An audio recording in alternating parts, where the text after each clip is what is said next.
Sekarang nih ya, biar kata rupa-rupa makanan menu buka puasa ada, tapi yang kagak pernah hilang-hilang terbit baik. Dimana orang kagak ada yang nggak jualan di tempat-tempat takjil. Kolak, kalau orang Depok bilang mah kolak. Itu rupanya guys, setelah Bang Kiwir ngelakuin penelusuran bertahun-tahun, sekian kali 7 bulan purnama, ketemu rupanya ini asal muasal nama kolak. Mau tahu nggak?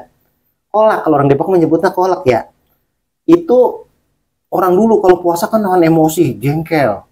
Saking jengkelnya akhirnya mikir, ini buat buka puasa buat ngademin rasa jengkelnya apa? Terciptalah itu namanya makanan kolak. Nah, kok bisa begono Bang Kiwir? Nah iya, kalau jengkel kan dongkol ya. Jadi saking nahan dongkol, nyampe lak-lakan. Nah, buat ngademinnya diciptain lah tuh kolak, dongkol nyampe lak-lakan. Gono ceritanya.